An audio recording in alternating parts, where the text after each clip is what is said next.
টাকায় কিছু বেঈমান কেনা যায়, সাচ্চা ইনসান কেনা যায় না।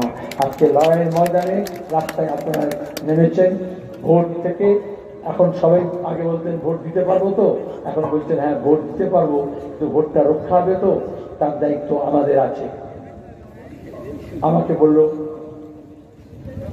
আপনার কে প্রতিপক্ষ, কার সঙ্গে কম্পিটিশন? আর কম্পিটিশনটা বিজেপি বা তৃণমূলের সঙ্গে হচ্ছে না, কম্পিটিশন হচ্ছে রানীনগরের সঙ্গে ডোমকলের, ডোমকলের সঙ্গে জলঙ্গির, জলঙ্গির সঙ্গে ভগবান গোলার। কে কত বেশি লিড দেবে, কে এক নম্বরে থাকবে মোহাম্মদ সেলিমকে জেতানোর জন্য, তার কম্পিটিশন হচ্ছে। এখানে একটা পর একটা বক্তা, আর আমার পাশে বসে এই হীরা মতো আমার সব যারা সঙ্গী আছে নেতৃত্ব, তারা বলছে রানীনগর সবার আগে থাকবে। যখন জলঙ্গিতে মিটিং করলাম বললো জলঙ্গি সবার আগে থাকবে, যখন ডোমকলে মিটিং করলাম বললো ডোমকল সবার আগে থাকবে। এটা আপনারা ঠিক করবেন কে সবার আগে থাকবে। আসলে মানুষকে সবার আগে যেতে হবে এবং অমানুষদেরকে তাড়াতে হবে। আমরা বলেছিলাম গ্রাম জাগাও, চোর তাড়াও। এখন শুধু মুর্শিদাবাদ না, গোটা রাজ্যে গ্রাম এবং শহর জেগেছে, আর যত জেগেছে তত ধূপপুকানি বেড়েছে। ওরা রামনবমীকে কেন্দ্র করে হিন্দু মুসলমান লাগাতে চেষ্টা করেছিল এই মুর্শিদাবাদের বেলডাঙ্গায়, কিন্তু পারেনি। কারণ এখানে হিন্দু মুসলমানের বিরুদ্ধে না, মুসলমান হিন্দুর বিরুদ্ধে লড়তে চাইছে না, হিন্দু মুসলমান মিলে নিজের হকের কথা বলতে চাইছে, নিজের রুটি রুজির কথা বলতে চাইছে, আর চোর ডাকাতদেরকে তাড়াতে চাইছে। এই জন্য লড়াইটা চোর ডাকাতদের বিরুদ্ধে, লুটেরাদের বিরুদ্ধে, মানুষের হকের জন্য, মানুষের অধিকারের জন্য। আমি মুর্শিদাবাদ কেন্দ্রে কেন দাঁড়িয়েছি, এই জন্য অনেকের রাগ। আমি বললাম শুধু তাহলে মুর্শিদাবাদের মানুষ বলেছেন আমাকে, কারণ আপনারা চেয়েছেন আপনাদের ব্যথা, আপনাদের কথা যাতে দিল্লিতে গিয়ে পৌঁছয়, আর দিল্লিতে লড়ে ভিড়ে কেড়ে কুড়ে আপনাদের দাবি দাওয়া, শিক্ষার কথা, সংস্কৃতির কথা, স্বাস্থ্যের কথা, হাসপাতালের কথা, রাস্তার কথা, রেল লাইনের কথা, সীমানার কথা যাতে দিল্লিতে জোর গলায় বলতে পারে। আমি যে জোর গলায় বলতে পারি আপনারা জানেন, চোরকে চোর বলতে ভয় পাই না, দাঙ্গাবাজকে দাঙ্গাবাজ বলতে ভয় পাই না, লুটেরাকে লুটেরা বলতে ভয় পাই না। আর আমার নতুন অংশের যারা ছেলেরা, তাদের হাতে কাঠ চাই, দু হাতে কাঠ চাই, এই রাজ্যেই চাই। যারা গিয়ে কেরল থেকে কাশ্মীর গড়ছে, তারা কেন জেলা করতে পারবে না, তারা কেন নিজের গ্রাম করতে পারবে না, কেন রাজ্য করতে পারবে না? সেই পরিকল্পনা করতে হবে যাতে আমাদের কৃষি, আমাদের শিল্প, আমাদের ব্যবসা বাণিজ্য, আমাদের যোগাযোগ, আমাদের শিক্ষা, আমাদের স্বাস্থ্য ব্যবস্থা যাতে আরো জোরদার হয়। এই কাজে আপনাদের সবাইকে নিয়ে করব, একসঙ্গে করব। হবে তো? কাজ তো একসঙ্গে হবে, লড়াই তো একসঙ্গে হবে, হবে লড়াই একসাথে হবে। ধন্যবাদ, নমস্কার, আদাব, সালাম।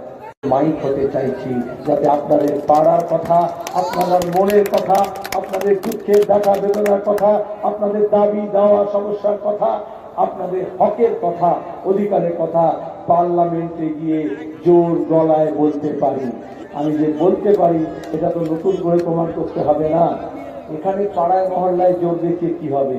জোরটা তো দেখাতে হবে তাদের বিরুদ্ধে যারা দেশটা সর্বনাশ করছে, যারা দেশে আগুন নিয়ে খেলছে, যারা মব লিঞ্চিং করছে, যারা ধর্মের নামে ছাড়খাড় করতে চাইছে, যারা সিএ নাম করে মানুষকে ভয় দেখাচ্ছে, যারা ইলেকট্রাল বন্ডের নাম করে টাকা লুট করেছে, যারা প্রতিদিন জ্বালানি বলুন, খাদ্যদ্রব্য বলুন দাম বাড়াচ্ছে, অথচ কৃষকের ফসলের দাম দিচ্ছে না, যারা আপনার বিদ্যুতের দাম বাড়িয়ে দিচ্ছে, তাদের বিরুদ্ধে লড়তে হয়। আপনার নিজেদের মধ্যে লড়াই মারামারি করে কোনো লাভ নেই, শত্রুকে চিনতে হবে। এজন্যই কংগ্রেস এবং বামপন্থীরা আমরা একসঙ্গে হয়েছি। কেন হলাম? এখন দেখবেন নতুন করে তৃণমূল বার করছে আর বিজেপি একই লাইনের কথা বলছে। ওদের খুব জ্বালা হয়েছে কংগ্রেস আর সিপিএম কেন এক কাট্টা হয়ে গেছে। আমি একটা উদাহরণ দিই বারবার।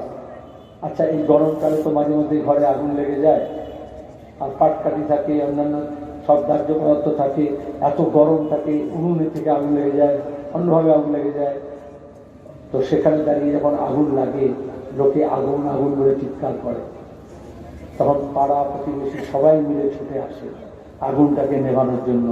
তখন কেউ দেখে কে সিপিএম, কে কংগ্রেস, হ্যাঁ, কে হিন্দু, কে মুসলমান, কে কাকে বিয়ে বাড়িতে নেমন্তন্ন করেছিল, কে কাকে বিয়ে বাড়িতে নেমন্তন্ন করেনি।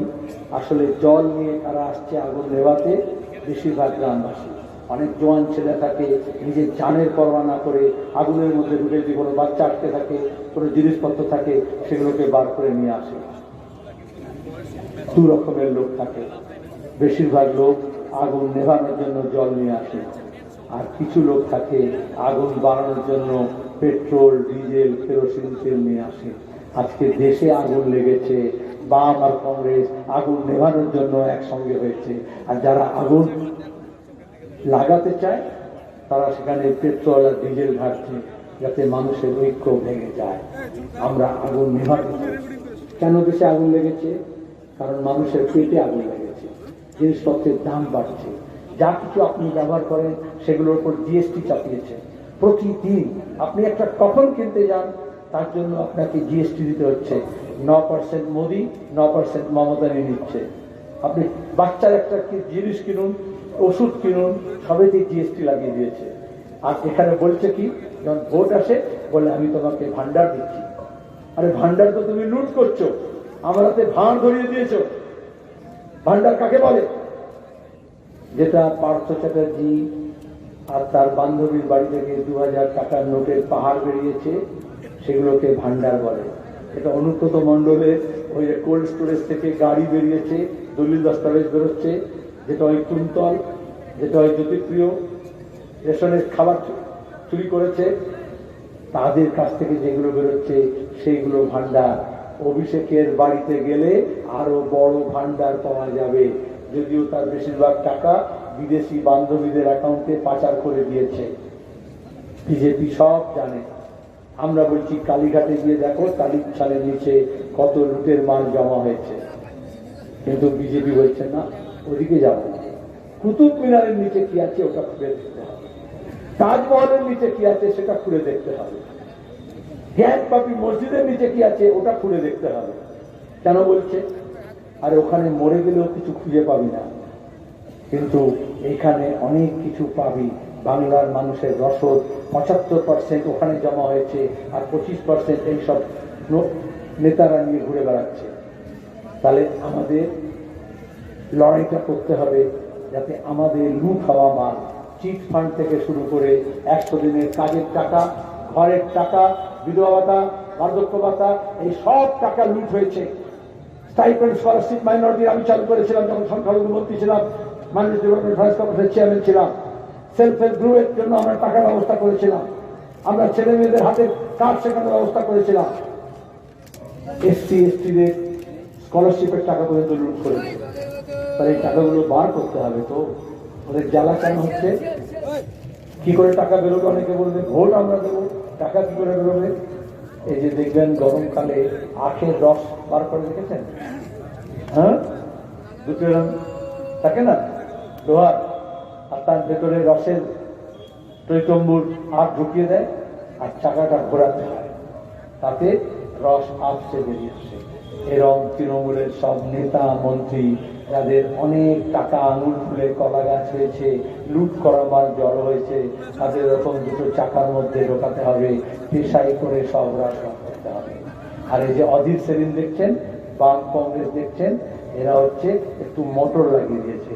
আগে ঘোরালে অনেক কষ্ট হতো, তো এখন দেখবেন আখের মেশিনে একটা মোটর লাগিয়ে দেয়, তাতে তাড়াতাড়ি ঘোরে আর তাড়াতাড়ি রস বেরোয়।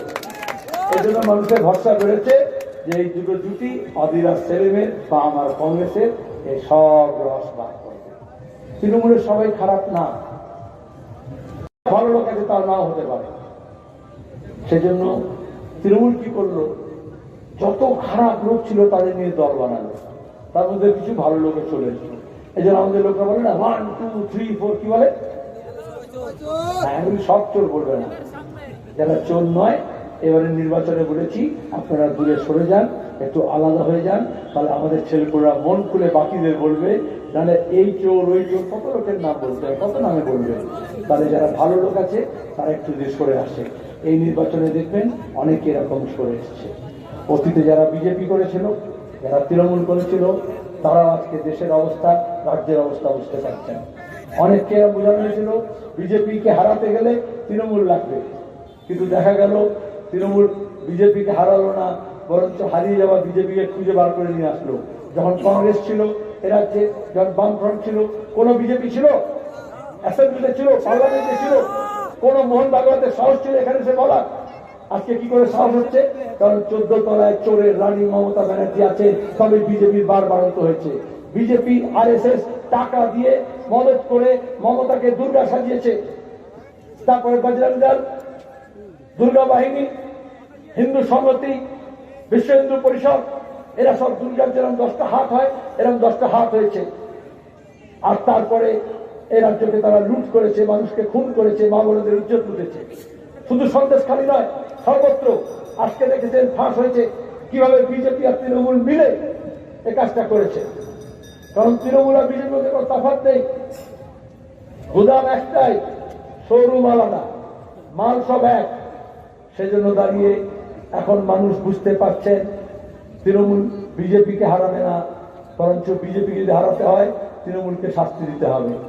আর তৃণমূলকে বিজেপি দেখে নেবে না, তাহলে হেমন্ত সোরেন ঝাড়খণ্ডের মুখ্যমন্ত্রী জেলে, অরবিন্দ কেজরিওয়াল দিল্লির মুখ্যমন্ত্রী জেলে, আর এখানে ভাইপোর এত কেস আছে, কিন্তু তাকে সিআইডি চার্জশিট থেকে, সিবিআই চার্জশিট থেকে বাইরে রেখেছে।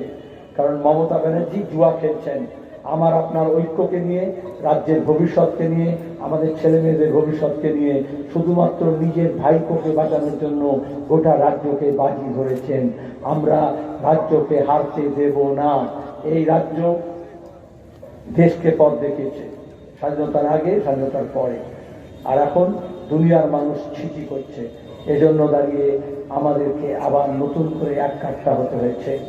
আপনারা আগামী কয়েকদিন, এখন যারা আছেন এতক্ষণ ধরে মিটিং শুনলেন, কেন ভোট দেবেন সেটা আমার বলার দরকার নেই, কিভাবে ভোট করাবেন সেটা ভালো করে জানেন। কোনো ভয় না, কোনো লোক প্রলোভন না। আজ থেকে আপনারা পাড়ায় পাড়ায় পাহারা দেবেন, কেউ যাতে বোমা, বন্দুক, পিস্তল আর টাকার খেলা না খেলতে পারে। যদি পুলিশ সিভিক যদি কেউ কাজে ব্যবহার হয়েছে, কাজে তাদের নাম দেবেন, তাদের বুঝে নিতে হবে এই তৃণমূল বেশি দিন থাকবে না, সুতরাং বেশি দাঁড়ালি করতে হবে না। কোন কোন পুলিশ এমন আছে দেখবেন তাদের প্যান্ট খুললে পেছনে আন্ডার প্যান্টে তৃণমূলের ছাপ লাগানো আছে। আমাকে কেউ কেউ বলবেন না পুলিশ রাগ করছে, কারণ কেন? তারা তো হাইকোর্টে যেতে পারে, আমার নামে কেস করতে পারে, তাহলে সুবিধা হবে। কি সুবিধা হবে? আমি বললাম অন্তত হাইকোর্টে ওদের প্যান্টটা তো খোলাতে পারবো, যে হুজুর খুলে দেখলো ওদের আন্ডার প্যান্টে কি ছাপ লাগানো আছে। এই জন্য কেউ মামলা করে না। পঞ্চায়েত ভোটে যা করতে চেয়েছিল আপনারা এই রানীনগর টুতে তা করতে দেননি বেশিরভাগ জায়গায়। এই রানীনগরে আমাকে মিটিং করার জন্য 1 বছর অনুমতি দেয়নি। আমাদের এই নববাবুকে, এই জামালকে, সবাইকে বাইরে থাকতে হয়েছিল, অসংখ্যদের বিরুদ্ধে মিথ্যা মামলা করেছিল। এখন এত আর এই সুযোগ পাবে না। এখন আর মানুষ ভয় পায় না। যার ভয়ে তুমি ভীত, সে ভীরু তো বাঁচে। যে ডর গিয়া সো মর গিয়া। একবার ভয়কে জয় করে নিলে তারপরে আর ভয় পাওয়ার কথা হয় না। এই সিএনআরসি নিয়ে ভয় দেখাচ্ছিল, মানুষকে এবার ভয় পাবে? আর বন্দুক পিস্তলে ভয় যারা দেখাচ্ছে তাদেরকে বলবো, যদি কিছু থাকে ওই সন্দেশখালীর মতো মাটিতে খুঁড়ে পুঁতে রেখে দিন। বাইরে থাকলে কিন্তু আপনারা খুব বিপদে পড়বেন, ওগুলো বার করবেন না। আর পুলিশকে বলবো আগামী 2 দিন যথেষ্ট বোমা, বন্দুক, পিস্তল যা আছে সেগুলোকে উদ্ধার করুন। পঞ্চায়েতের ভোট কোথায় কোথায় লুট হয়েছিল, কারা কারা ব্যবহার করেছিল, পুলিশ সব জানে। আমরা ইলেকশন কমিশনকে দিয়েছি, অজিতবাবু, আমি নিজে, এবং এখানকার পুলিশ অবজারভার, জেনারেল অবজারভারকে বলেছি এই কদিন ভোটের দায়িত্ব ইলেকশন কমিশনের, কোনো থানার না, কোনো বিডিওর না।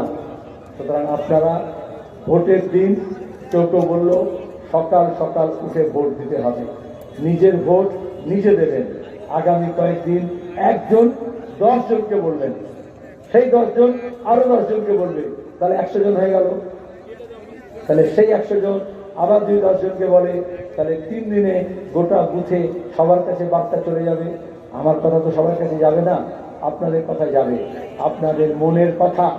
টোটো চালক, টোটোর প্যাসেঞ্জার, টুকটুকি, বাজারের ক্রেতা বিক্রেতা, নিজের ঘরে মা বোন ভাই একজন আরেকজনকে বলবেন, আপনার মনের কথা আপনি যদি মন দিয়ে বলেন তাহলে কানের মধ্যে ঢুকে আপনার মনে তার মনের মধ্যে ঢুকে যাবে।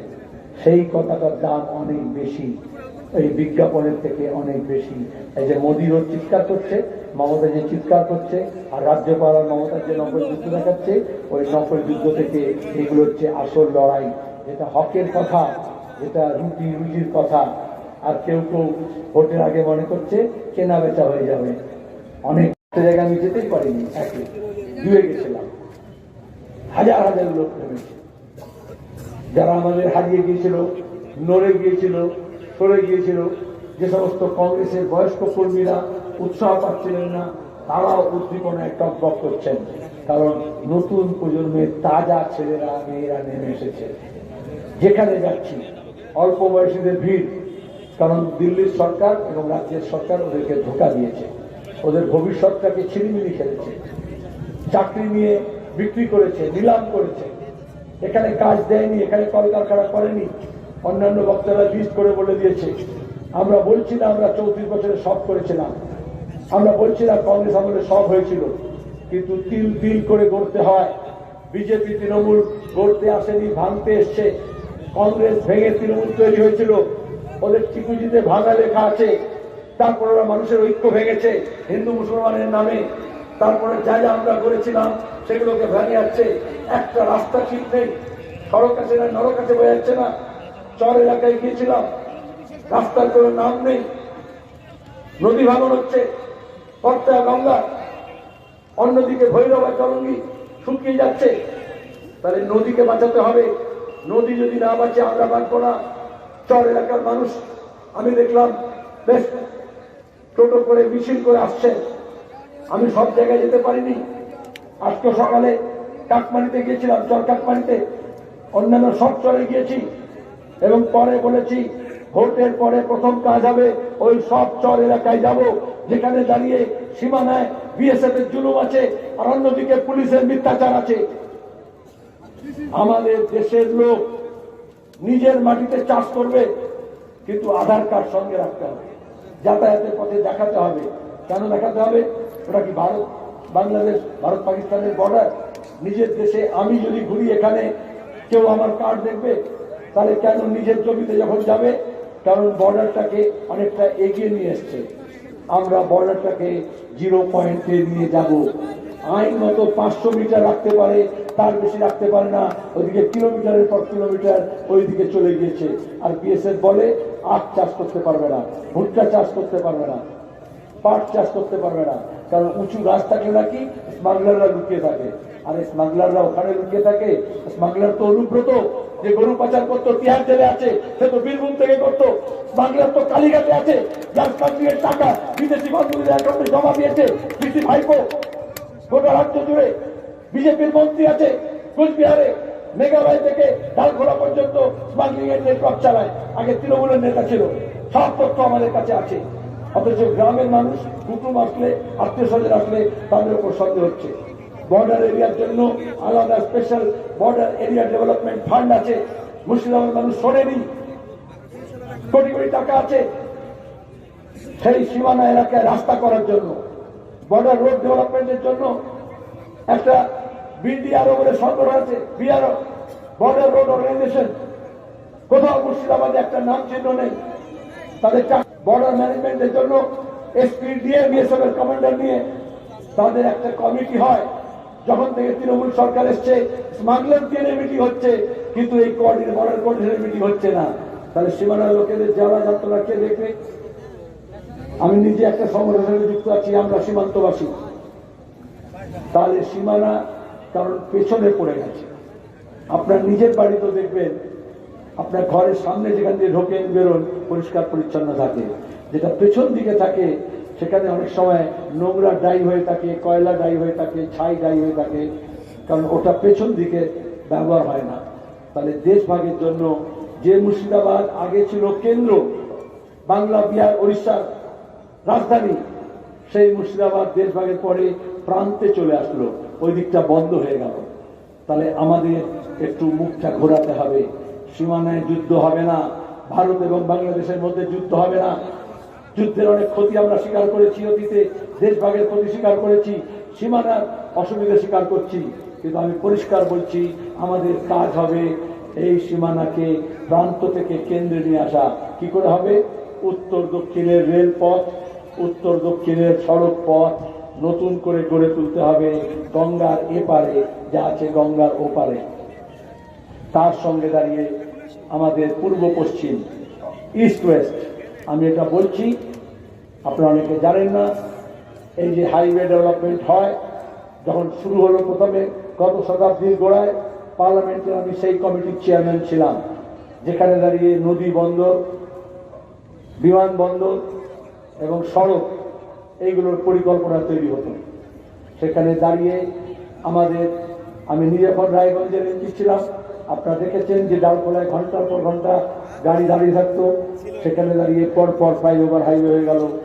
কারণ কারা করে, কিভাবে করে সেটা জানতে হয়, এবং তার জন্য এমপি লাগে, পার্লামেন্টে গিয়ে লড়তে হয়, হক কথা বলতে হয়। কিন্তু যে এখানে হক মারছে সে কখনো পার্লামেন্টে গিয়ে হক কথা বলতে পারবে না, যে এখানে বেইমানি করছে সে ওখানে গিয়ে ইমানদারের হয়ে মতো করে লড়তে পারবে না। এই যে মাইক দেখছেন, আমার গলা বসে আছে, কিন্তু তার মধ্যে দিয়েও আপনারা শুনতে পাচ্ছেন চারিদিকে আওয়াজ যাচ্ছে। এটাই তো বিজ্ঞান, এই মাইকের সাহায্যে। তাহলে প্রত্যেকটা চায়ের দোকানে, রকে, চরে, পাড়ায়, মহল্লায়, গাছের তলায়, নদীর ধারে, পুকুর পাড়ে, জলের তলায়, জল যেখানে নিতে যাচ্ছেন কলের তলায়, সেখানে আলোচনা হয়। ছেলে বেকার, মেয়ের কি হবে, শিক্ষার কি হবে, রাস্তা নেই, জিনিসপত্রের দাম বেড়ে যাচ্ছে, কালোবাজারি হচ্ছে, অসুখ হয়েছে, এখানে ডাক্তার রেফার করে দিচ্ছে অন্য জায়গায়, যেতে হচ্ছে চেন্নাইতে, যেতে হচ্ছে হায়দ্রাবাদে, ঘটি বাটি বিক্রি করতে হচ্ছে। কিন্তু এই সব জ্বালা যন্ত্রণা, দুর্নীতি, চুরি, 100 দিনের কাজ, ঘরের টাকা, কালভার্টের টাকা, এই সব আলোচনা হচ্ছে, কিন্তু সেইখানেই থেকে যাচ্ছে, সেখান থেকে বাইরে বেরোচ্ছে না। এখানে ওই মাইকটা না থাকলে এইখানেই আলোচনা হতো, বাইরে যেত না। আসন্ন লোকসভা নির্বাচনে রাজ্যের প্রতিটি প্রান্তে বামফ্রন্ট প্রার্থীদের জয়ী করুন।